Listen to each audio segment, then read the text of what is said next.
façamos uma oração por iluminação neste momento.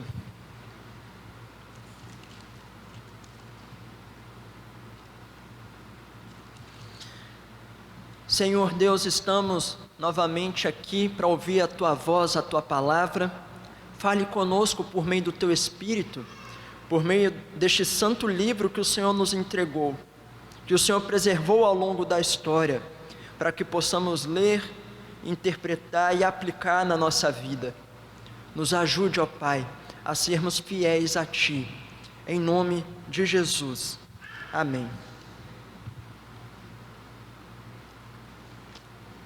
Como havia falado pela manhã, estamos meditando no dia de hoje, dia 31 de outubro de 2021, sobre a oração dominical, ou a oração modelo que o Senhor Jesus nos entregou.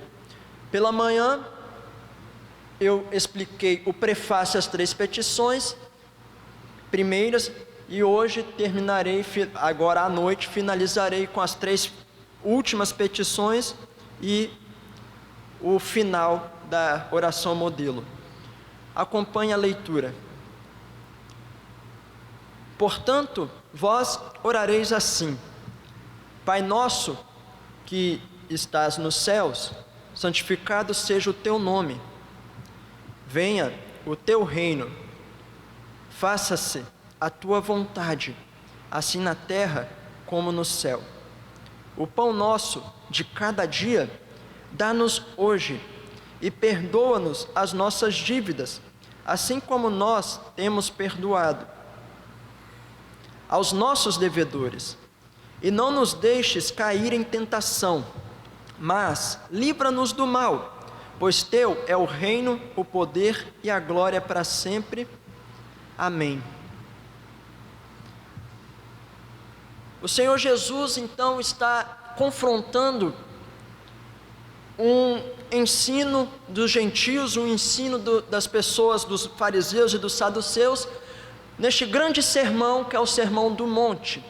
E uma característica da religiosidade dos judeus daquela época era fazer grandes orações públicas a fim de conquistar glórias para si, a fim de manifestar externamente uma suposta piedade. E o Senhor Jesus, ele então confronta essa falsa piedade e diz: portanto, vocês que são os meus discípulos, vocês que foram adotados na família de Deus, orarão desta forma. E as 3 primeiras petições, como eu havia dito pela manhã, e repito, elas manifestam a grandeza de Deus, a glória de Deus. Coloca o reino de Deus e a sua justiça em primeiro lugar. Manifesta então que Deus é o nosso Pai, aquele que nos adotou, e que Ele é o totalmente outro. Ele é o Santíssimo, o Eterno, o Imutável, o infindo Deus. E este Deus, nós pedimos a este Deus que o reino, que o nome dele seja manifestado em santidade, obedecendo às suas leis. Nós que somos povo do seu pastoreio, manifestamos a santidade do nome de Deus. Deus tem prazer em fazer o nome dele manifesto no mundo. Também pedimos a vinda do reino.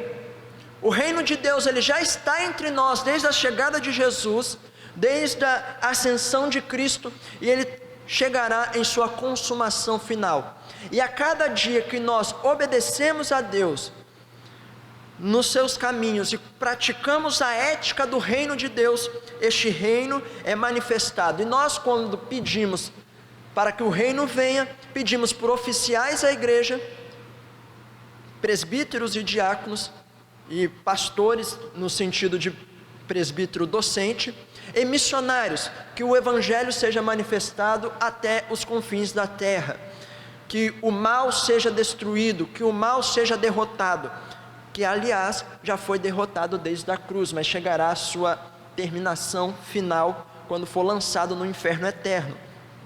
E a terceira petição mostra então a soberania de Deus: seja feita a tua vontade, não a nossa vontade, não a vontade do mundo, não a vontade de Satanás, mas a vontade de Deus, o decreto santo e solene de Deus. Dito isto, nesta exposição, as 3 últimas petições revelam a nossa dependência de Deus. Nós temos lutas, nós estamos do lado de cada eternidade, e do lado de cada eternidade nós somos afligidos com algumas coisas. E a 4ª petição, então, é: o pão nosso de cada dia, dá-nos hoje. O pão diário. O pão diário. Pão. Esta palavra pão, ela, além de estar, lógico, no seu sentido literal, o pão que a gente come todo dia, já Jerusalém era a cidade do pão, e tinha fábricas de pães, mas aqui o Senhor está dizendo que tudo o que é necessário para a manutenção da vida está nas mãos de Deus. Deus é aquele que tem a história no controle, é aquele que te sustenta, é aquele que te emprega e que faz com que as coisas criadas te deem manutenção à vida. E é importante esta oração de pedir o pão, de pedir o sustento diário, porque o nosso coração é muito tendente à ansiedade, a ser ansioso. Um coração que acha que pode, pelo próprio esforço, se sustentar. E Jesus está mostrando que o sustento, a força para o trabalho, a força para acordar e para sair, para trabalhar, vem de Deus. Muitos dizem: a força está em você, está em seu coração, mas a palavra do Senhor anuncia que o coração é enganoso, é terrivelmente enganoso, e diz que o próprio Deus, Ele colocou os frutos no jardim do Éden e disse para Adão: coma de tudo. Deus, Ele te dá o trabalho, Ele te dá as ferramentas certas para cada dia você se levantar e ir lá, sustentado por Ele, se esforçar. Então, a integralidade da vida, algo que parece ser simples, é algo também espiritual. Aprendemos também com isto que o homem, ele não é constituído somente de alma, ele é corpo e alma. Deus está interessado em salvar a alma, mas também está interessado em salvar o corpo. Ele criou corpo e alma de uma forma que corpo e alma constituem o homem. O homem é um ser integral, constituído da parte material, que é criada por Deus, e da parte espiritual, que é soprada por Deus, o fôlego de vida, que é sustentado pelo próprio Deus. E Salomão escreve que o homem, ele não consegue acrescentar a si próprio um côvado, 1 centímetro sequer à própria vida. E o Senhor Jesus, neste Sermão do Monte, Ele ensina para não andar ansioso pela vossa vida, quanto ao que haveis de comer ou de beber, nem pelo vosso corpo, quanto ao que haveis de vestir. E ele pergunta: não é a vida mais do que o alimento, e o corpo mais do que as vestes? Observai as aves dos céus. Observe então que o Senhor que sustenta as aves do céu, sustenta o seu povo. E este pão é o pão nosso. Chama a atenção que esta oração, ela está sempre no plural. Pai nosso, pão nosso, nossas dívidas. Porque a vida cristã, ela não é uma vida para ser vivida na solitude, ou uma vida para ser vivida sozinho, sozinha. É uma vida para viver em comunidade. Você é chamado de Deus, ou por Deus, do mundo, para fazer parte da sua família, do seu povo, a chamada igreja. E esta igreja é uma assembleia pública, em que pessoas foram lavadas no sangue de Jesus e agora cultuam a Deus publicamente, testemunhando que as suas vidas estão devotas nas mãos daquele que é o Rei do universo, daquele que é o Criador do universo. A vida comunitária, então, ela também é expressa pelo cuidado com o próximo, pelo cuidado com aquele que passa dificuldade dentro da comunidade, porque o instrumento de Deus em providenciar também pão para as mesas foi a instituição dos diáconos. E também Atos 2, 42 a 47 relata que os mais abastardos, ou aqueles que tinham mais recursos, iam ao encontro daqueles que tinham menos recursos, e as ofertas e as coletas de ofertas eram dadas dos mais ricos para os mais pobres. Tanto que Paulo, quando está escrevendo a carta para Roma, ele está na casa de Gaio, em Corinto, levando uma oferta para os pobres de Jerusalém, porque a igreja é uma igreja que olha para os seus irmãos, para a sua família. Você que é sustentado por Deus, saiba, não é somente o dízimo que é de Deus, não é só o dízimo, não é só os 10% que é devolvido que é de Deus, tudo é de Deus. A sua vida é de Deus, a sua casa é de Deus, todo o seu dinheiro é de Deus, todo o seu fôlego, toda a sua roupa é de Deus. Então Deus, Ele te coloca como um mordomo, como um administrador dos recursos dEle, para você administrar com zelo, com temor e tremor. Além disso,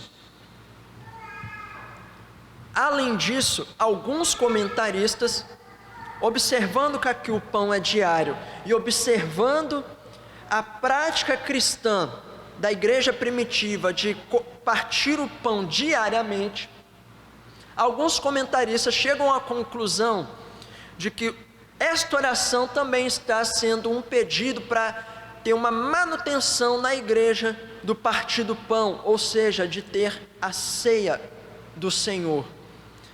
Até que ponto pode se aplicar para a ceia do Senhor, pedir o pão diário? É temerável. No entanto, que é importante nós nos alimentarmos do pão do céu, representado no símbolo, que é o pão da terra, no partir do pão, quando tem a ceia do Senhor, é bastante importante participarmos. Tendo em vista que a vida do homem é uma vida integral, que não faz separação entre a vida espiritual e a vida, entre aspas, secular, toda a vida está debaixo da lei de Deus, toda a vida está regida pela espiritualidade, regida pelos mandamentos do Senhor. É claro que, dadas as medidas, proporções, nós temos sim os momentos mais sagrados de culto, de dia do Senhor, de celebração da ceia e batismo. É verdade que esses momentos na vida acabam sendo mais importantes do que, entre aspas, a vida comum. No entanto, ao pedir o pão diário, nós também pedimos pelo sustento espiritual, porque a alimentação, ela se passa a ser também um culto a Deus.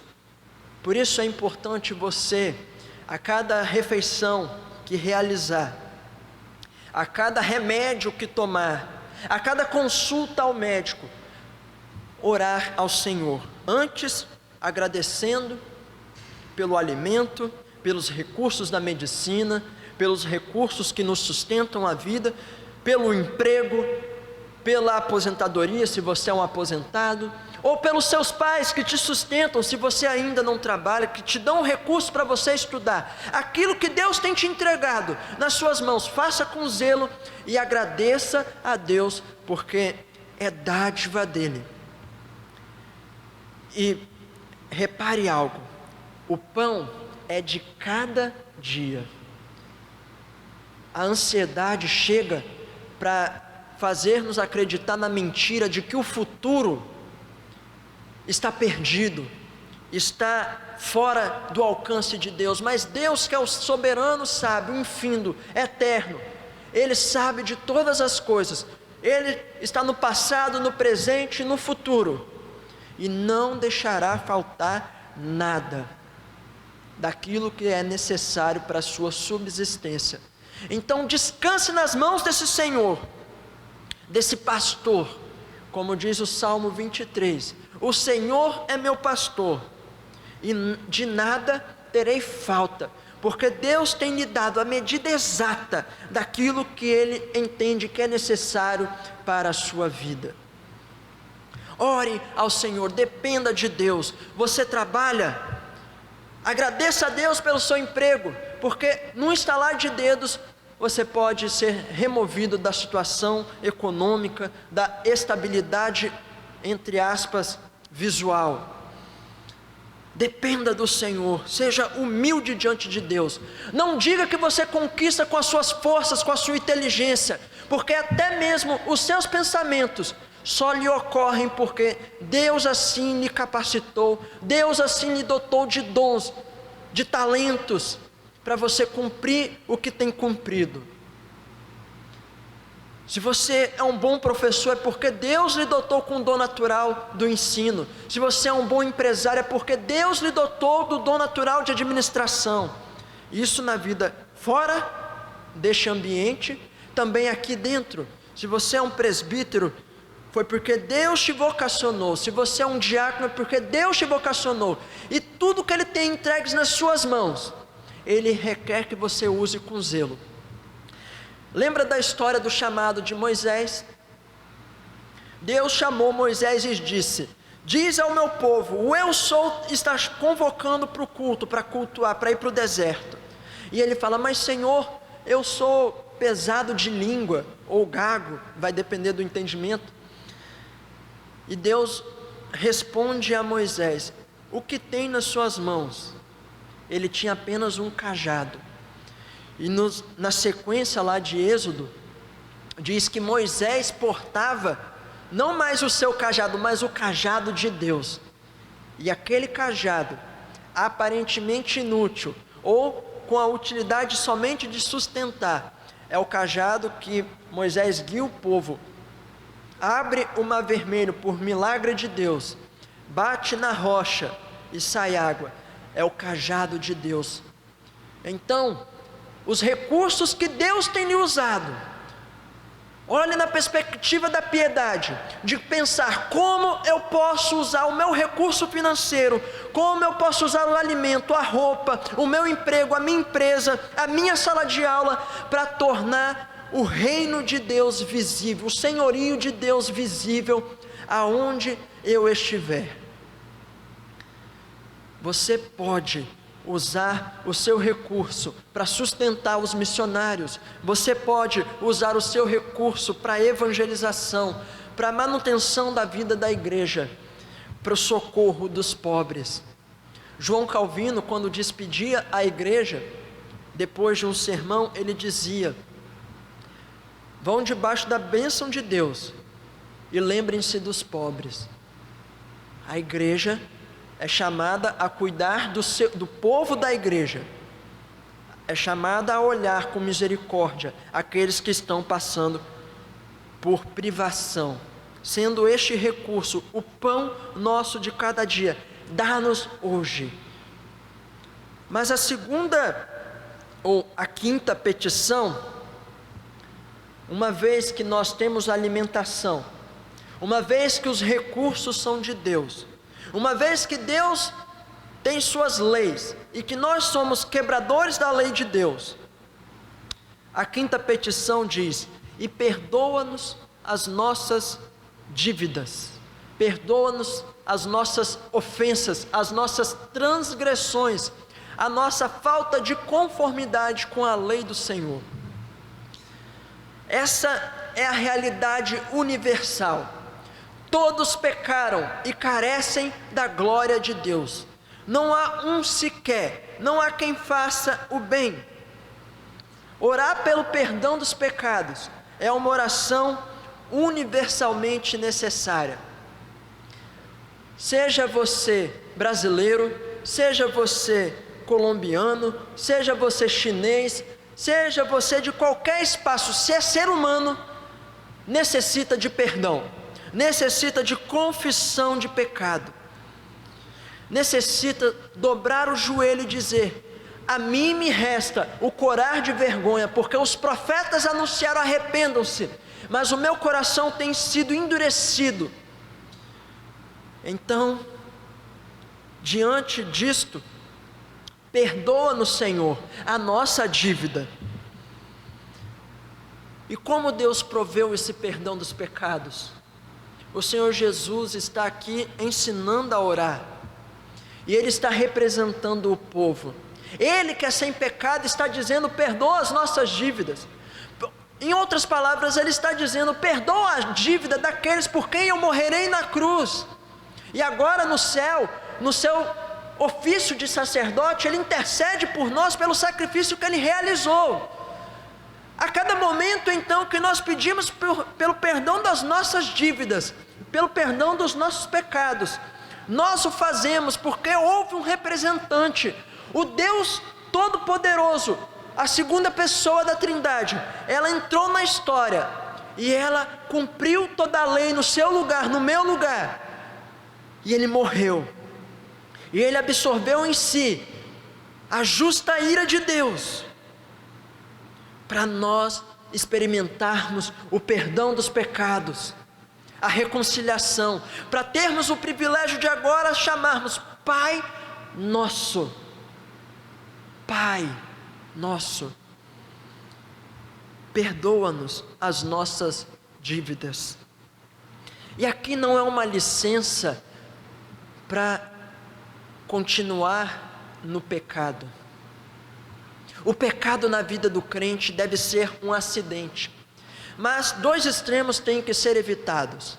Um é este de, justificado pela fé, agora posso pecar à vontade. Isso seria o antinomianismo ou anti-lei, dizendo que o homem não tem que submeter mais à lei porque supostamente ela caducou. Uma vez que Cristo cumpriu a lei, ela não teria, entre aspas, utilidade para a igreja, portanto poderia pecar.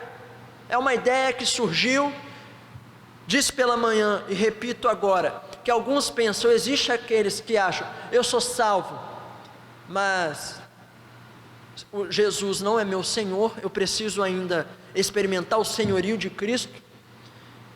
E este é um erro fatal, é um erro fatal. Mas por outro lado, a ideia da santificação perfeita, do lado de cá da terra, de que chegará o momento que aqui viveremos sem pecado, também é um erro, porque a natureza pecaminosa ainda está em processo de santificação.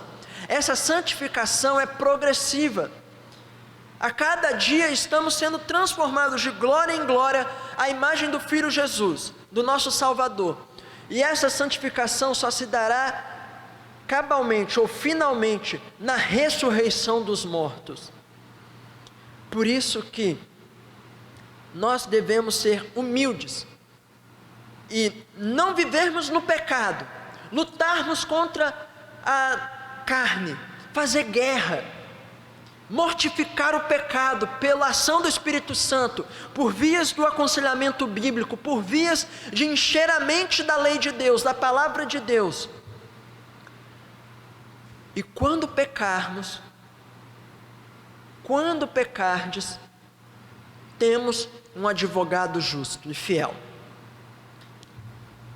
E Deus é justo e fiel e nos perdoa. E como serão reconhecidos os filhos de Deus? Os que amam a Jesus, os que amam a Deus, obedecem os mandamentos de Deus. Mas nesta petição há uma cláusula que deve nos causar temor, que diz assim: assim como nós temos perdoado aos nossos devedores. E aqui alguns podem pensar que o Senhor está ensinando que o resultado de nós perdoarmos é a salvação, e na verdade é o contrário. Nós fomos perdoados, nós já gozamos de salvação, e o reflexo disso na nossa vida deve ser o perdão ao próximo. Então a salvação não é uma conquista nossa, mas é uma graça, é uma dádiva de Deus. Não vem por obras, mas vem mediante a fé pela graça mediante a fé. Isso não vem de vós, é dom de Deus. Isso é a salvação. É um presente gratuito. Gratuito para nós, porque custou muito caro para a Trindade. A segunda pessoa teve que morrer. E esta vida transformada, esta vida perdoada é uma vida que na comunidade, na igreja, a graça agora que foi recebida verticalmente, ou seja, num relacionamento com Deus, é manifestada na reconciliação com o próximo, ao ponto de que devemos ser pacientes com o nosso próximo. O próximo é pecador como você, o próximo vai te decepcionar, ele não consegue obedecer 100% à lei, e Jesus está ensinando que quando nós pedimos e reconhecemos que somos pecadores, e sabemos que o nosso próximo também é pecador, e que nós recebemos o perdão de pecados, de uma dívida infinita, o próximo peca contra nós, devemos também perdoar este próximo, porque a dívida que ele contém para conosco é muito menor do que aquela dívida que nós tínhamos com Deus. A dívida que nós tínhamos com Deus era eterna. A dívida que o seu próximo tem com você é limitada a só você. É claro que ao pecar contra você, ele peca também contra Deus. E aqui, quando fala-se de perdão ao próximo, não é aquela ideia, eu devo perdoar porque a falta de perdão é um sufoco da alma, é tomar um veneno para si mesmo. Não, isso é autocomiseração, isso é autojustificação. Não, deve-se perdoar porque é um mandamento, é uma ordem. O Senhor Jesus mandou: perdoa aqueles que têm ofensas contra você. É uma ordem, é uma lei de Deus. E assim, a vida transformada é uma vida que manifesta a justiça de Deus em nós e no nosso próximo. Então, marido, a sua esposa terá dia que acordará com o pé esquerdo e te dará uma resposta não tão branda como deveria ser, mas aquilo te irritará. Perdoa ela, conversa com ela com paciência.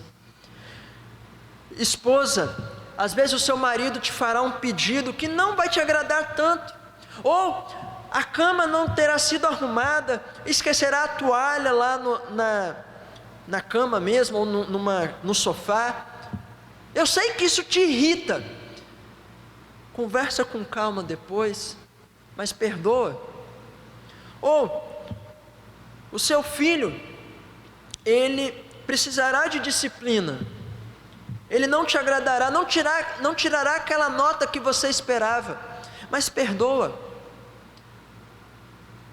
Às vezes o seu pai vai te privar de algo que aparentemente não tem lógica. Obedeça o seu pai,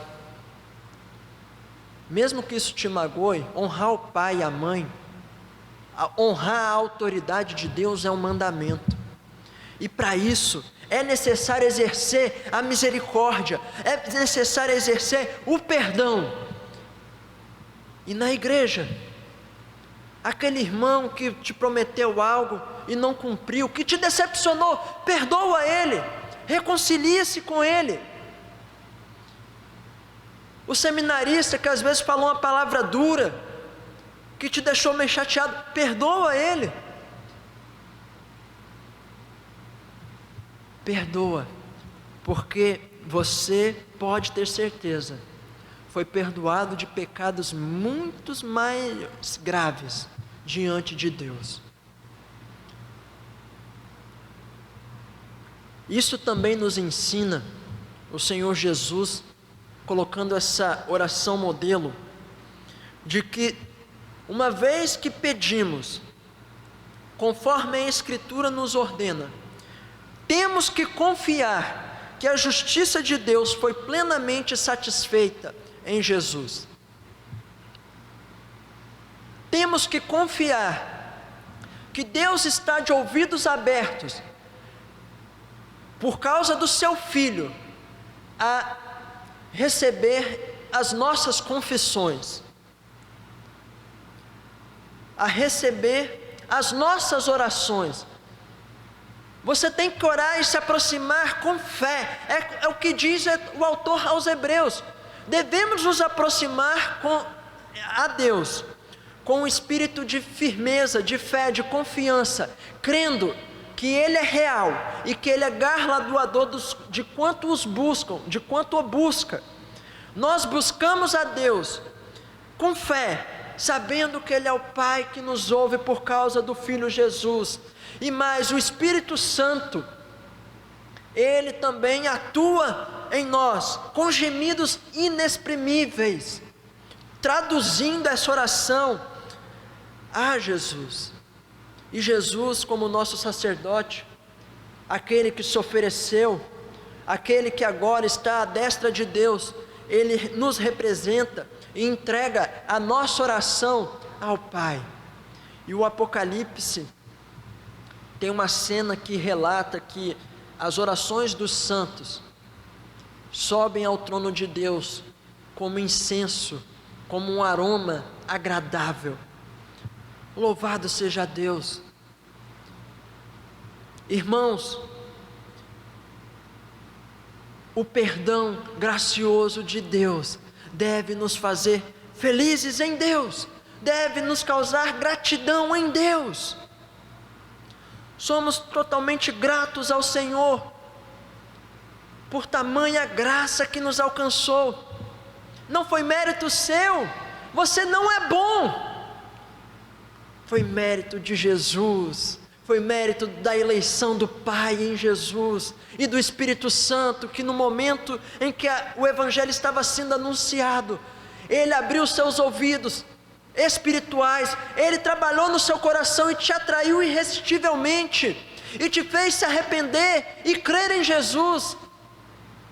Irmãos, se nós conhecemos tamanha graça, tamanho perdão de Deus, e sabemos que os homens estão perdidos sem esse perdão, isso deve nos levar a buscar a glória de Deus em primeiro lugar, mas também a ter misericórdia com o próximo, e a anunciar que existe perdão, existe salvação, existe um Deus que é justo e justificador dos injustos, um Deus que também é fogo consumidor, porque aquele impenitente, aquele que se entrega numa vida de devassidão, aquele que se entrega numa vida sem arrependimento, uma vida entregue à profanação, à desobediência à lei, está manifestando na sua vida que nunca foi salvo e será condenado no final.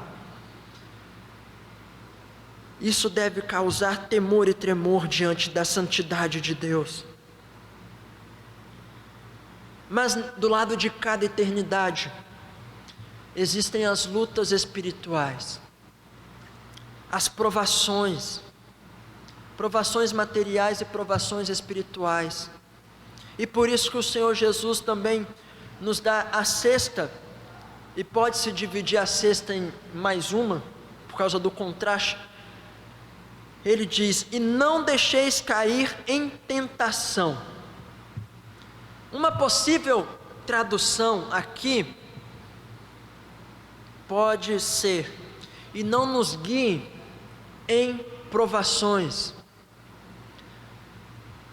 ou não nos guie constantemente em provações para sermos reprovados. Por quê? Para sermos reprovados, porque em provação é certo que Ele nos guiará, mas aquele que abandonou o pecado, aquele que gozou do perdão, da santificação, ele não quer voltar mais à tolice. Ele então marca aqui um negativo dessa petição: não nos deixe voltar à dissolução, não nos deixe voltar aos prazeres da carne. Ao nos conduzir em provação, É certo que Ele fará isso. Chegará momento na sua vida em que o seu coração será testado, para saber se você ama mais a Deus do que o seu time de futebol, para saber se você ama mais a Deus do que o dinheiro, para saber se você ama mais a Deus do que o seu familiar. Lembra do exemplo de Jó? Jó foi testado nas coisas materiais, nos filhos, na própria saúde, para saber se você ama mais o seu corpo do que Deus. Então, Deus te colocará em situações para te testar no coração. E às vezes, os ídolos estão no seu coração, invisível. Estão no seu coração sem ninguém perceber. Mas Deus conhece o coração. E este ídolo será muito caro a você. Então, não nos conduza em provação para sermos reprovados, acrescentando, ou não nos deixe cair em tentação, é porque no momento da provação, o tentador externo, e agora nós, o tentador interno, a nossa cobiça do coração, como diz Tiago, pode nos fazer cair. Permita-me fazer uma pequena ilustração de como é perigoso ter um ídolo. Certa vez uma criança comprou um pet, um mascote, e este mascote parecia inofensível. Era uma pequena cobrinha, parecia pequena, e ia sendo alimentada, e aquela cobra, pequenininha quando chegou, cresceu. Eles conseguiam por muito tempo esconder dos pais, achando que era inofensível, mas a cobra era venenosa. Enquanto era filhotinha, ainda não tinha o veneno, ainda não tinha os dentes que perfuram, mas cresceu, foi alimentada e cresceu. E quando aquela criança, que tinha guardado com tanto zelo aquele animal, percebeu, lhe picou e matou. E os pais viram que a criança tinha sido envenenada. É isto que acontece quando você guarda o ídolo no seu coração. Quando você transforma algo em maior do que Deus, em algum momento, esse ídolo será carrasco, e te pedirá a alma, e te pedirá senhorio. Os cristãos, neste momento em que Mateus escreve o Evangelho, estavam sendo testados. Isso se considerarmos que ele escreveu entre o ano 64 e 70 depois de Cristo. No ano 64, Nero põe fogo em Roma, e ele persegue os cristãos, e o coração dos cristãos então estavam sendo testados, se eles amavam a própria vida mais do que a Deus, ou se eles amavam a Deus mais do que a própria vida. E eles se entregavam à morte em amor a Jesus. E esta perseguição se estende até o ano 313. O imperador pedindo culto para si. O imperador não tinha problema em ter uma outra religião, desde que adorasse a ele também. Adorava o imperador e outro senhor, mas Jesus é exclusivista. Ele pede adoração para ele, para a Trindade Santíssima. Então, não nos deixe cair em tentação, ou livra-nos de cairmos, de nos submetermos aos ídolos do coração. Destrói os ídolos, Senhor, manifesta o seu senhorio sobre a nossa vida.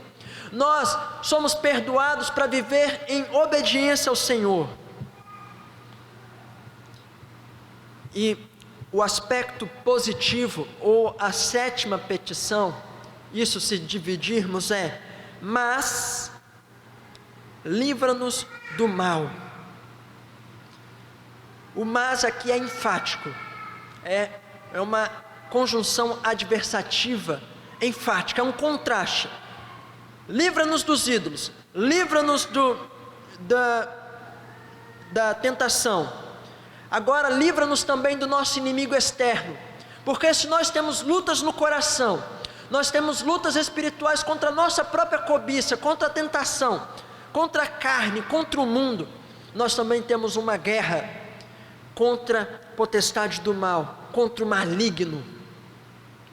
O maligno aqui é a pessoa de Satanás. Satanás, embora limitado em seu poderio, porque o Jesus já venceu na cruz, ele não pode mais enganar as nações, ele não pode mais acusar os eleitos de Deus, mas ele, com as suas hostes infernais, corrompe a humanidade. Ele é o príncipe da potestade do ar, e ideologias nascem contra a igreja, e ataques entram na igreja, pervertendo a mente dos cristãos. Heresias entram à igreja, tentando minar o senhorio de Cristo no meio da igreja, tentando desviar os crentes do senhorio de Cristo. Devemos ter em mente o que o apóstolo Paulo diz em Efésios capítulo 6, revestirmos, pois, de toda a armadura de Deus, do capacete da salvação, do escudo da fé, da couraça da justiça, do cinto da verdade, empunhalando a espada de dois gumes, e calçando o evangelho da paz. Se revestir do evangelho, se revestir da armadura de Deus, é se revestir das glórias de Cristo, é se revestir daquele que se revestiu de pele humana, é se revestir do evangelho, se revestir da justiça de Cristo. E assim seremos libertos e livres de todo ataque de Satanás. Satanás tentará lançar dardos inflamados contra ti, e você pode lembrar: em Cristo nada poderá nos separar do amor de Deus, nem qualquer outra criatura, nada pode nos separar, nem a vida, nem a morte, nem coisas do presente, nem do porvir. Nós estamos firmados em Cristo, e por estarmos firmados em Cristo, o maligno é derrotado. Mas não se engane, o seu poderio está limitado. O dragão foi amarrado, a cabeça da serpente foi esmagada na cruz. Mas não se engane, porque Pedro fala que ele anda de redor como um leão, procurando alguém que o possa tragar. Adolescente, na sala de aula tem aquele colega que é mundano, que não passou por uma experiência de conversão. Ele tentará lhe apresentar coisas que são pecado. Ele tentará te colocar em grupos e colocar na sua língua um vocabulário que é estranho ao vocabulário dos crentes. Não se submeta a isto.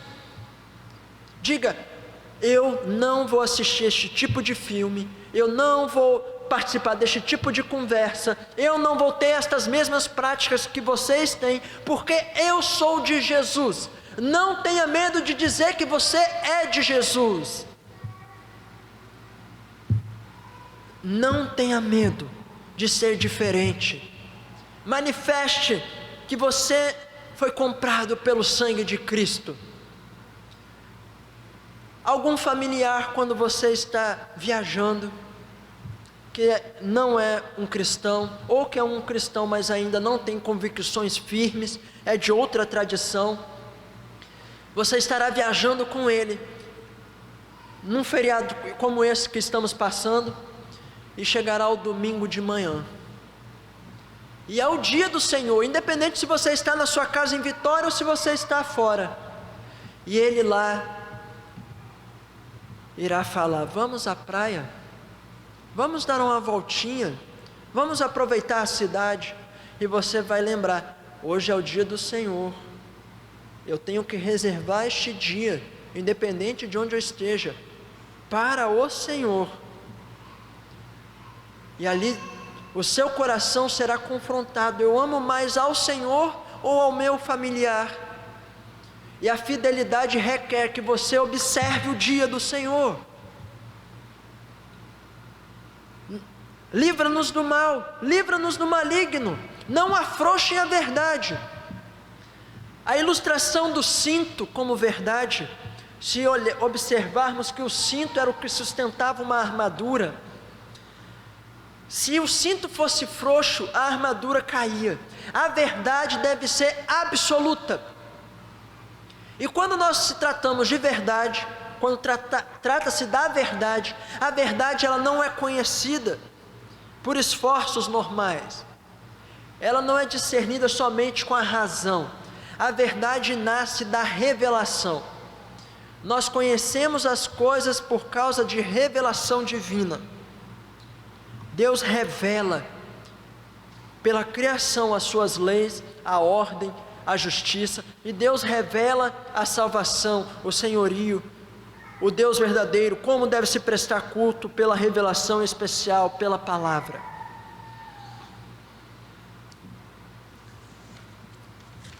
Diante disso, a conclusão que chegamos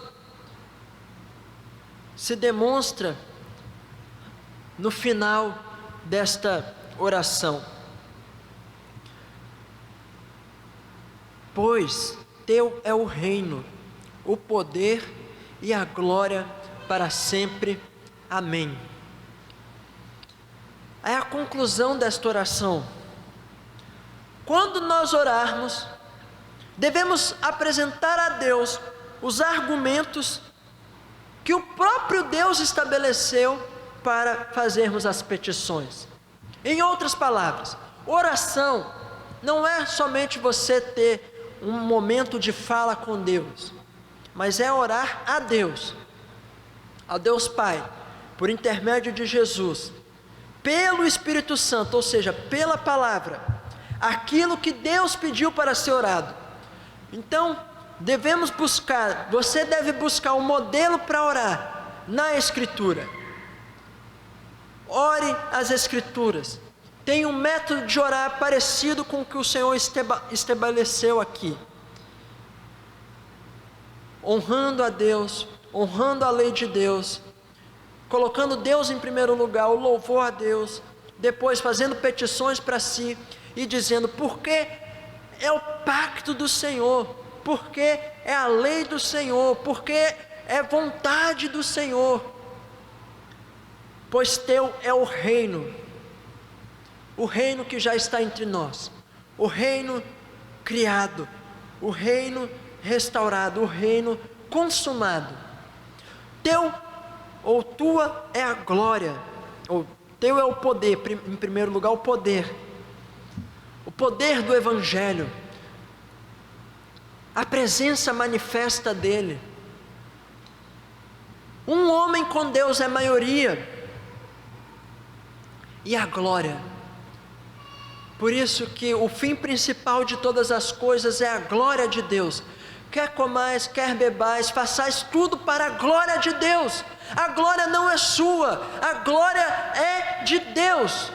O centro do culto não é o visitante, o centro do culto não é o ser humano, não são os de fora, não são os de dentro. O centro do culto, o centro da vida cristã, o centro do seu lar, o centro do seu coração deve ser o Senhor, deve ser o próprio Deus. A glória é de Deus. E assim dizemos amém, ou seja, assim seja. Em verdade, conforme Cristo nos ordenou. Sabendo então que devemos pedir a santificação do nome de Deus, a manifestação da santidade do nome de Deus na nossa vida, de pedirmos que o reino dele venha, que seja feita a vontade dele, não a nossa, não a do mundo, mas o decreto eterno de Deus, a perfeita, a boa e agradável vontade de Deus, sabendo que ele é o provedor, que Ele nos dá pão diário, que Ele sustenta a nossa vida, que Ele é o nosso perdoador e que por isso devemos ser perdoadores, que Ele é aquele que nos sustenta em meio à provação e que nos livra do maligno, e que dele é o reino, o poder e a glória. Passe a ter uma vida de devocional com Deus. Acorde e agradeça a Deus por mais um dia. Leia as Escrituras, agradeça a Deus pelas muitas bênçãos que Ele tem derramado sobre a sua vida. Conta as bênçãos, quantas Deus já nos deu. Há de ver surpreso. Conta, tenha um diário. Glorifica o Senhor pelo que Ele tem feito na sua vida, na vida da sua família. Louve ao Senhor por tão grandiosa salvação. E torne este privilégio de ter esta comunhão com Deus na sua vida conhecida para outras pessoas. Pessoas estão desesperançadas, pessoas estão com um vazio enorme no coração. Pessoas precisam reconhecer o senhorio de Deus na vida delas, e você é o instrumento de Deus, aonde eu não posso estar, onde o pastor Milton não pode estar, mas você estará lá. Pessoas estão do seu lado todos os dias. O seu vizinho, o padeiro da padaria, a caixa do supermercado, o motorista do ônibus, que você pega todo dia. Muitas vezes eu não terei contato com essa pessoa, mas você terá. Você poderá bater na porta e falar: olha, sabia que Pai Nosso significa que Deus é Pai somente daqueles que creem em Jesus? E não é Pai de todos, porque Ele é Senhor de todos, no sentido de cobrar de todos, de ser Criador de todos, mas filhos só são aqueles que recebem a Jesus. Você sabia que existe um povo que foi separado para santificar o nome dEle? Torne isso prático na sua vida. Experimente as glórias da cruz no seu viver. Faça guerra contra a preguiça. Às vezes você chegará cansado em casa e pensará assim: eu trabalhei muito, amanhã eu leio a Bíblia, amanhã eu oro um pouco mais. Não faça isso. Faça guerra contra a sua carne. Ore ao Senhor, dependa do Senhor. Trabalhe na dependência do Senhor. Evangelize na dependência do Senhor. Ele é o seu sustentador, Ele é o providente, Ele é o Senhor, Ele é o Rei, Ele é o soberano, Ele é o totalmente outro. Trema diante dEle.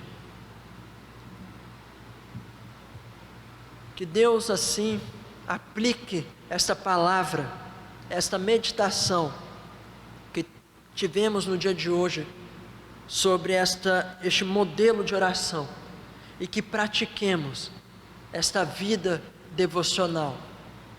Em nome de Jesus, amém.